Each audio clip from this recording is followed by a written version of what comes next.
2, 3. Welcome to Diaries. Hi guys. So we are on our way to bring our new little rehomed sugar glider to the vet.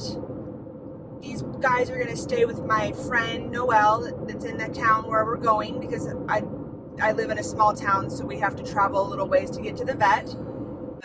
Yeah, so we're going to get her all checked out, run some tests. I'm going to try to document that a little bit in the doctor's office, but we'll see. I want to maintain the doctor's office's privacy as well. But that should be really interesting because I have not been able to handle her at all. She's very, very crabby, very lungy, bitey. So yeah, that should be a trip. The first video where we go and get her, I'll link that in the description box and in a card up here. And if you also haven't watched my bonding video, I'll link that up here as well. So, but today we're taking her to the vet because the person that I got her from, the rehome that I got her from, so she is a rehome because I got her from another home, and those people were really concerned that she might have some medical issues because they think that they've seen her have some seizures.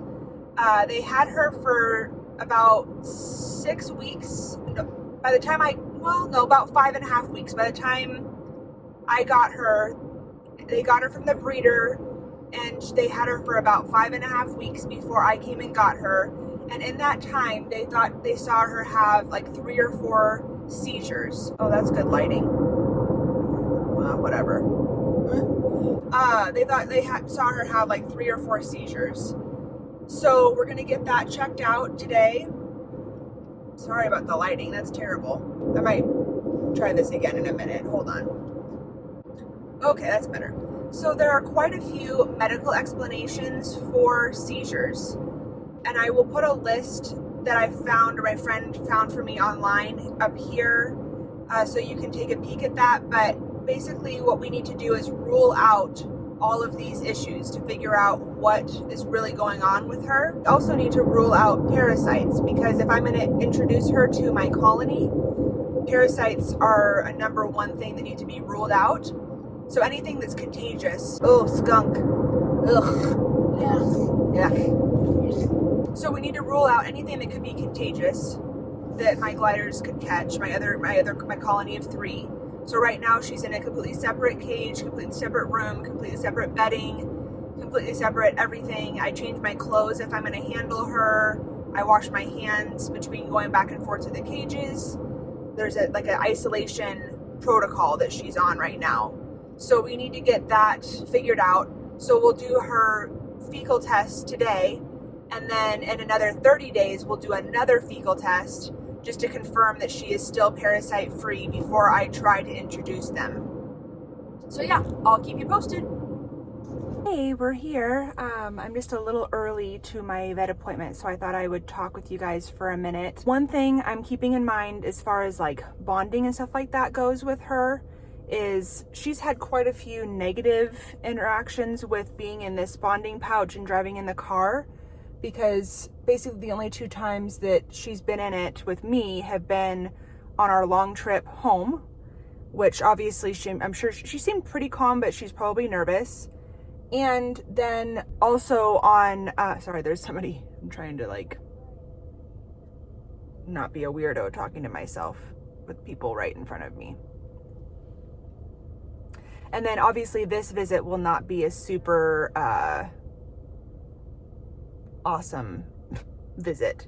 I'm sure she's going to be a little bit traumatized from this. So as soon as I can, I'm going to try to make sure that I have her have some more experiences in her bonding bag, driving around, socializing, that's not going to be negative or traumatizing in any way, just to kind of even out that memory in her mind, that association. You know, I had a dog growing up that she only got to go in the car when we were going to the vet. And so every time we got in the car, she wasn't excited for a car ride. She started getting nervous and shaking because she knew it was going to happen. Like, animals are very smart. So that's what I'm thinking. I need to really make sure I even out these interactions with positive ones. So I'm going to, I don't even know if they're actually going to let me go in to the vet office with her. I just noticed that there's a lady that came out and gave a guy his dog and stuff. So I don't know. I'll have to see. I'm probably gonna like be discreetly recording, maybe. I don't know. We'll see. We'll see what I get from this. But anyway, I'm gonna go.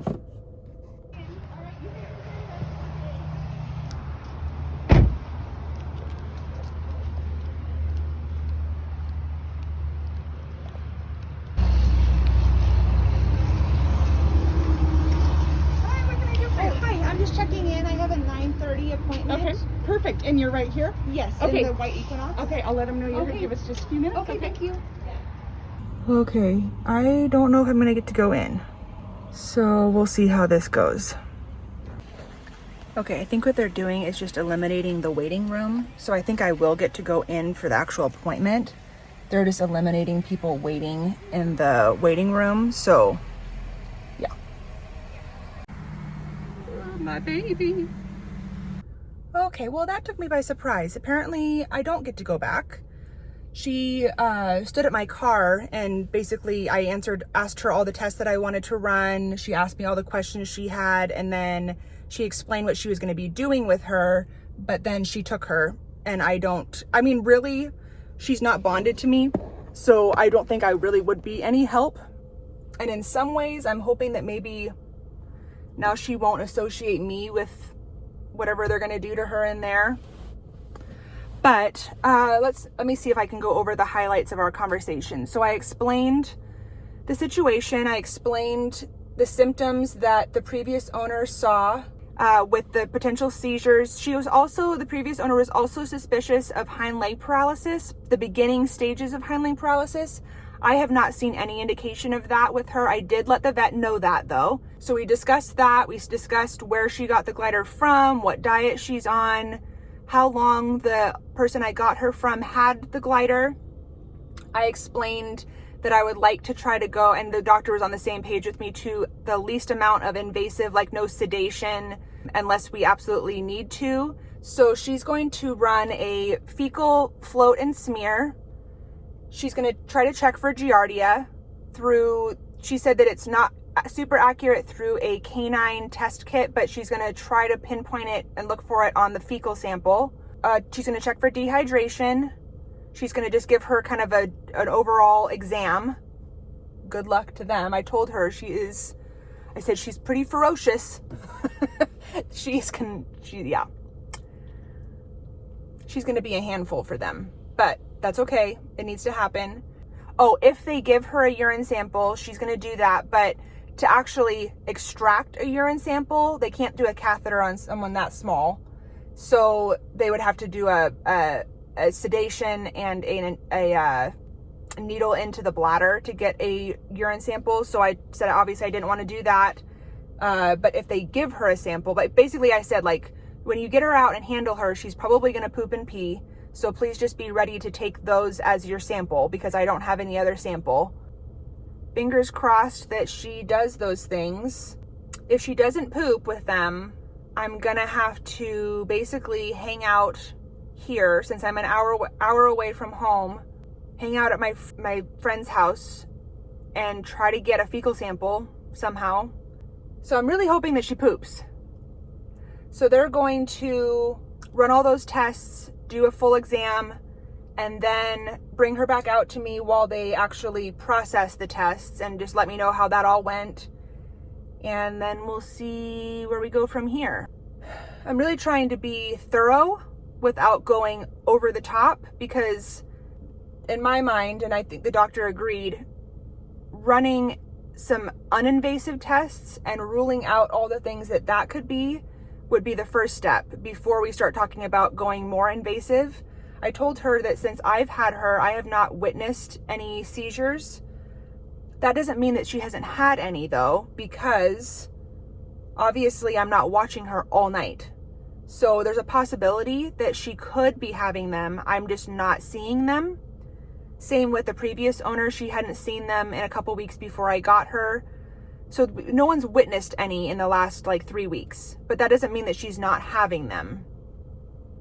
If all of these come up inconclusive, Will I automatically run more invasive tests? I don't know. I'll see what the doctor says. My thought at the moment is that I hate to do that unless I've actually seen her have one currently. Like if she's currently having seizures, then yes, we need to get to the bottom of that. If she's not, I don't know if it's worth the risk of going under anesthesia and the invasive process of that. So, because there's risk. Anytime you put a small animal under anesthesia, there's risk. So you really have to weigh and measure that. So that's my thoughts at this moment. That may change after I talk to the doctor and after I just think about it a little bit more. But that's my thoughts at this moment. So we'll see what she says. Obviously, these doctor appointments and these tests and stuff are going to cost some money. And I'm happy to, like that's totally my responsibility. But if you're saying, hey, I would love to help support you in what you're doing, I'm going to put some extra ads probably after like this part of the video, more than I normally would on this length of video. And if you can please just watch those through, or at least the first 30 seconds of those, then I get AdSense revenue from that. And I will just use that and put that towards her vet care. So that would I really appreciate that. If you don't want to do it, that's totally fine. If it's a really, really long video, sometimes they have commercials that are like 5-10 minutes long. Please don't sit through that whole thing. Just watch the first 30 seconds and then skip it. But yeah, that would be really awesome. I'd really appreciate it. Yeah. So I'm hoping that it won't be a huge vet bill. If they do have to put her under sedation and do any really invasive tests, that's going to be a pretty big one. And I'm willing to do it. I'm happy to do it. But the extra AdSense revenue from this video and from my other videos would really help a lot. So, all right, I'll update you when the doctor comes back out. So, yeah, I'll take her. He's not in the blue tail's in here, and he's not in his pouch right now. Oh, okay. So we got a fresh, there was one little hard piece, but then he did do a small fresh stool sample, so we Sure. can do all that. Okay. And he did urinate, but it's just not enough. Yeah. I mean, it'd be a wasted test, I Right, feel. right, okay. So that would be something, I mean, we got little. Yeah. It's kind of watery looking, but it is hard to say, because that's one of the things we look at is how concentrated the urine is. Right. And I did think he looked dehydrated. Okay. Yeah. Okay. And a little underweight. Kind of. Yeah. Teeth all look good. Okay, good. He kind of chewed on the rubber I had in his mouth. Oh, I'm sure. I'm sure she did. Yeah. So, I'm thinking, when you pick her up and she urinates more, you could collect more. Right. At some point. Okay. And just bring that in without bringing her. But we're running all the fecal tests right now. If Okay. you just want to hang out. Okay. How long will that take, you think? It'll probably be about 20 minutes. Okay, perfect. Okay. Wondering if maybe I try to collect more of a urine sample from her and and then bring it back to you sure. before I head back Yeah. to. And it's always best, the day sample is always best anyway, so that would be Right. a great way to go. Okay. So I'll try to accomplish that. Okay. I know you can tell what a feat it is. Yeah. But and, I will. So I don't I'll know if you save want to this. save that Yeah. and then. Okay. Well, I mean, ideally, if we got that much urine, it'd be wonderful. But Yeah. that may not happen. But Okay. we'll just try to work Sure. with what Sure. we have. But you did get enough of the fecal for the fecal smear and float. And Giardia test. Perfect. Yay. And then, so I just don't think she's going to put up with us giving her sub-Q fluids. Yeah. I think you giving it orally. Yeah. What you've been doing Okay. is probably good. You probably don't necessarily need to use Pedialyte because we can overgive those electrolytes. Right. And I knew that in the immediate that would probably be okay short term, but I didn't want to keep giving it to her and mess up her electrolyte balance. Yeah. Okay. So, we'll go get started. Okay. Thank you. You're welcome.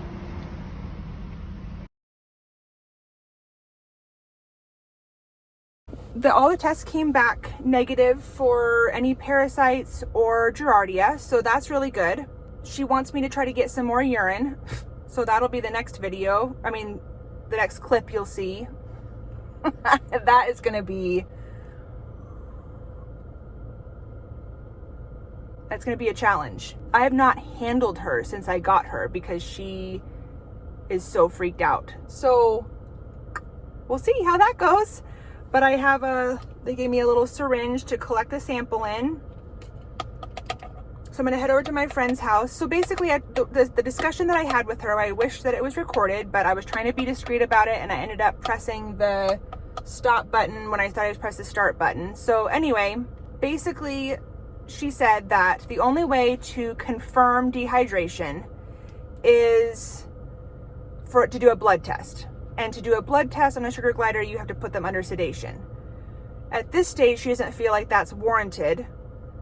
She would like to look at the urine sample to just check for some other things, but really, she said a tent test is subjective.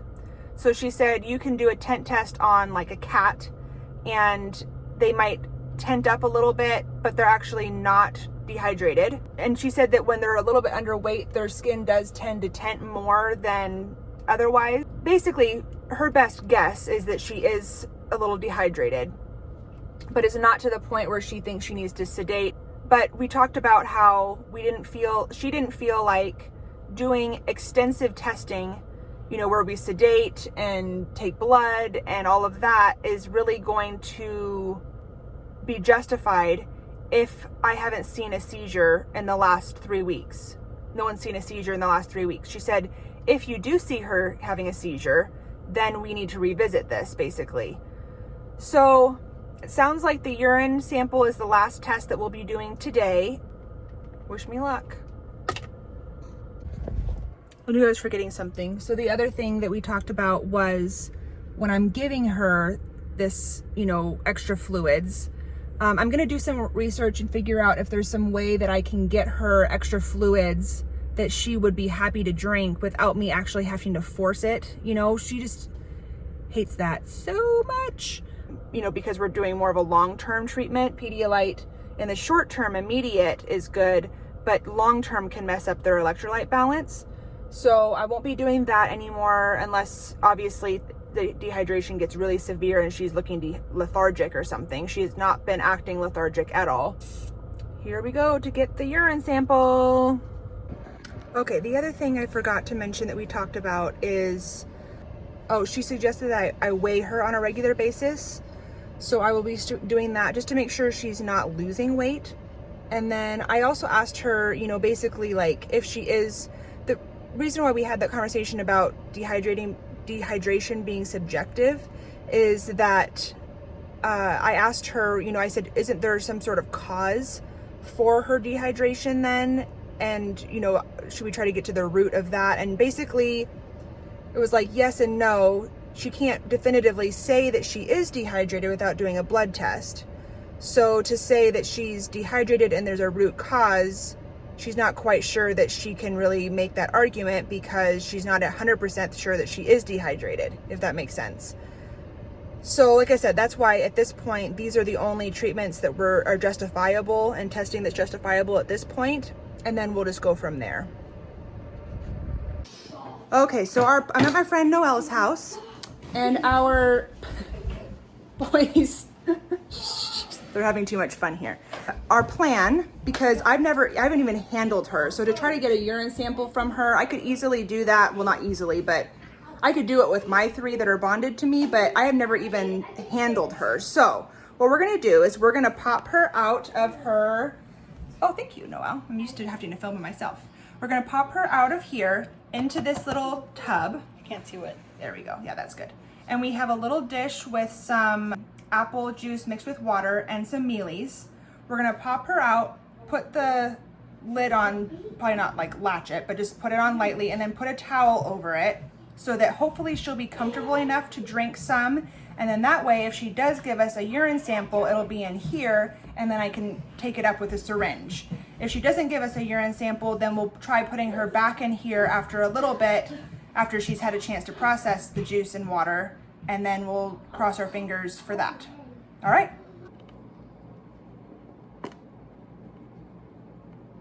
Well, she's darker than she looks in her pictures. Yeah, she's a little bit darker. Oop, oop, it's okay. Oh, her tail's right here. Yeah, I wasn't gonna. There we go. There we go.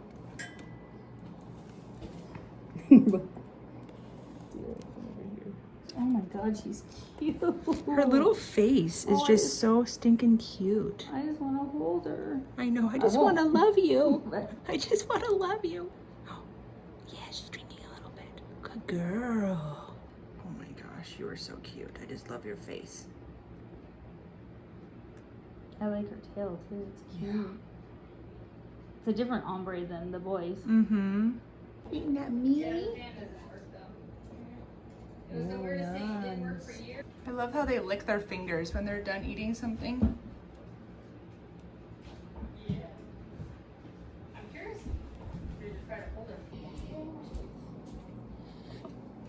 It's okay.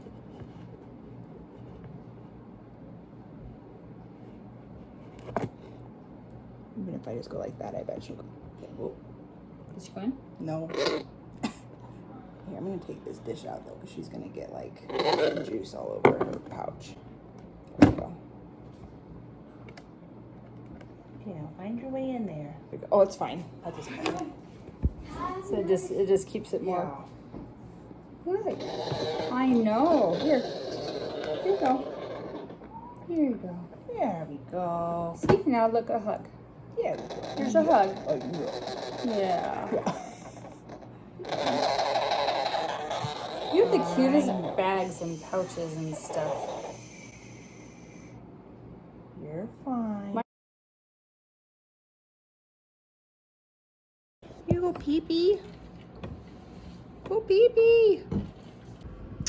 Okay, so it took us 4 hours to get this tiny little urine sample. You can see that. 4 hours? Yes. So now we're back at the vet, and we also, hold on. We're back at the vet to drop that off, and then we're gonna head home. We also did a weight on her because I forgot to ask the vet what their weight on her was, and she's only 74.5 grams. So that's really tiny. So she probably does need to put on a little bit of weight, and I need to keep her hydrated. Otherwise, she did good. We just ended up putting her back in that tub that we put her in the first time where she was drinking the juice. We did where she drank out of the juice 2 times, and then we waited a while, and then we put her in the tub with nothing else in it. And then finally, it took her forever, but finally she peed a little bit, and we collected a sample, and it was kind of a fiasco because we had to try to get the sample collected before she ran her tail through it. And yeah, so I'm thankful for my friend Noelle. I love you, Noelle. Thank you so much for helping me. Okay, so I'm gonna drop this off, and then they're gonna call me with the results of the urinalysis, so I'll update you on that. Final thoughts on today. I'm gonna increase her fluids in creative ways, probably with maybe some juice mixes. I'm gonna do coconut water tonight. I think I'm gonna put a little cup hanging in there. It can be a couple different ones, so it can be really shallow, but she can have quite a bit to forage and drink throughout the evening, and I'll be able to see how much she's drinking that way. Try to see what things she likes, what things she doesn't like. Juicy fruits, things like that, to increase her fluid intake. And I'm gonna keep close watch on her weight because she definitely cannot lose any more weight. She's very, very tiny. She's smaller than Stella Luna, which is saying something because Stella Luna is skinny. I think she's a smaller, like, lengthwise glider. I think she's just a smaller build in general, but still. I also wanted to mention that if you are considering rehoming and your number one reason to rehome is because you think it's going to save you money because you won't have to pay for full price for the glider, you should really rethink that, because especially if you have other gliders, you have to pay to get an exam and 2 fecals done before you would introduce, at least the 2 fecals, if not an exam. But if you're going to go to rehome, you probably should take them for a vet visit anyway, just to be safe. So if you're just doing it for cost savings, which I absolutely was not just doing it for cost savings, that would have been not smart of me, with the road trip, the vet visits, the follow-up vet visits, the potential future vet visits, the extra tests. Like, there's no way I didn't save anything, and I wasn't intending to save anything, but I just wanted to mention that because I do see a lot of people mentioning how they're thinking about doing a rehome because they can't afford a glider from a breeder. And I would just say to really, really rethink that, because if that's your number one reason, you need to not do that, in my opinion. So anyway, just wanted to mention that while I was on my mind. Thank you guys so much for watching. And like I said, thank you so much for supporting me and watching the ads on my videos, because that is what allows me to do some of this stuff, which as you see me helping this glider, as you see me helping other people, just remember that if you're watching the ads, if you're supporting me, if you're liking, if you're commenting, you are helping me be able to do all of this. So I really appreciate it. Okay, so I got some of this naked coconut water. And this was the ice cubes that I did that have honey and Pedialyte. I'm only gonna save those for emergencies. So I'm gonna pop those out, put them in this baggie, label it, put it in the freezer, and then I'm gonna freeze this, because you can't just keep coconut water in the fridge once you open it forever. So I'm gonna give her some tonight. I'm gonna put them in these little dishes and put it in her cage, and that way I'll be able to monitor how much she's drinking of it as well. All right, so our girl had a very long, possibly traumatizing day, but little update as I end this video. I just put her glider go round back in there, because now I don't have to worry about having her sleep in there, because if she really wants to sleep in there for the next couple of days, I'm just not gonna mess with her. I'm just gonna kind of start over with our bonding, leave her alone for a little bit now that I don't have to interact with her to give her fluids. So I put that back in there, and I didn't realize she was out of her pouch, and she did not crab at me at all. I had my arms and hands and everything in her cage, and then she was just looking at me. She never crabbed. And then she just let me open up the door and reach in and directly hand her a treat, and did not crab at me. So I think we're ending today on a good note. Yay. You look beautiful. You're just grooming yourself. You look so pretty. Yes, you look so pretty. Oh boy. You look so nice. Oh, your hair looks so nice. Yeah, oh boy. Yeah. What a good girl. It's like yoga. Doing some yoga grooming.